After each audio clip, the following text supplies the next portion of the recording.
Sabbath shalom. Good morning to all.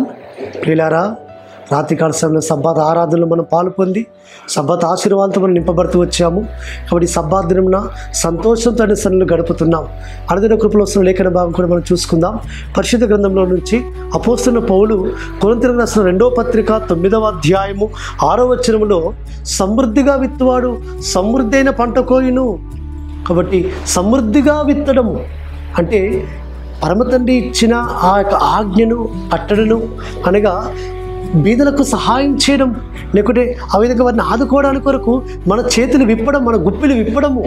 కాబట్టి ఎవరైతే వారి యొక్క గుప్పిలను ధారాళంగా విప్పుతారో, ఎవరైతే ధారాళముగా సహాయం చేస్తుంటుంటారో, ఎవరైతే ధారాళముగా వారి యొక్క బీదలైన వారిని ఆదుకోవడానికి కొరకు వారి యొక్క సహాయం, ఆర్థిక సహాయం చేస్తుంటుంటారో, ఏదైనా సహాయం చేస్తుంటుంటారో, పరమతండ్రి వారిని తప్పక సమృద్ధిని ఆశీర్వాదంతో నింపుతాడు. కాబట్టి సమృద్ధిగా విత్తువాడు. కాబట్టి ఈ యొక్క భూమి మీద సమృద్ధి అయిన పంట కోసము సమృద్ధిగా విత్తాలి. సమృద్ధిగా విత్తువారు సమృద్ధి అయిన పంట కోస్తారు. అదే మాదిరిగా మనము కూడా సమృద్ధిని ఆశీర్వాదంతో నింపబడాలి అంటే సమృద్ధిగా మనం సహాయం చేయాలి. సమృద్ధిగా మనము ధారాళముగా పరమతండ్రి బిడ్డలకు సహాయం చేస్తూ ఉండాలి సుమా. కాబట్టి అందుకే అపోస్తలుడైన పౌలు ఈ మాట రాసి వస్తున్నాడు. కాబట్టి పిసితనంగా కాకుండా, చేతులు బిగబట్టి కాకుండా, ఏదో లోపల సనుక్కోకుండా కాకుండా మనము సంతోషముతో, మనము పరమతండ్రి మనకిచ్చిన ప్రేరేపణతో, సంతోషంతో, ఆనందంతో సహాయం చేస్తే, మనం సమృద్ధిగా విత్తితే పరమతండ్రి సమృద్ధి అయిన దీవెనలు, ఆశీర్వాదాలు మనకు కుమ్మరిస్తాడు సుమా. కాబట్టి పరమతండ్రికి సన్నిధిలో మనం ఆయనకు ఉపదేశాన్ని ఆ విధంగా అనుసరించి మనం నడుచుకుంటే అన్నిళ్ళు కాచు విత్తువారు సంతోషగణంతో పంటలు కోసుకొని వచ్చేదంటాడు.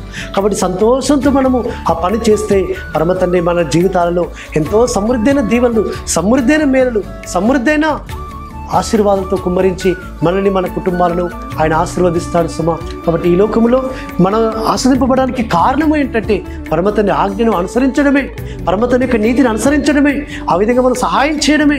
కాబట్టి పరమతండ్రి ఆయన సెలవిచ్చిన ఆజ్ఞను మనం అనుసరించుదాం, సమృద్ధిగా విత్తుదాం, సమృద్ధిగా పంట కోద్దాం, అనగా సమృద్ధిగా సహాయం చేద్దాం, సమృద్ధి అయిన దీవెనతో మనం నింపబడదాం. తద్వారా పరమతండ్రి మనల్ని, మన గృహాలను, మన పిల్లలను ఆయన సమృద్ధిని ఆశీర్వాదములతో నింపునుగాక. ప్రార్థన చేసుకుందాం. పరలోకందున మా తండ్రి, సర్వోన్నత జీవాధిపతి, సమృద్ధిగా విత్తువాడు సమృద్ధి అయిన పంట కోయును అన్నావు నాయన.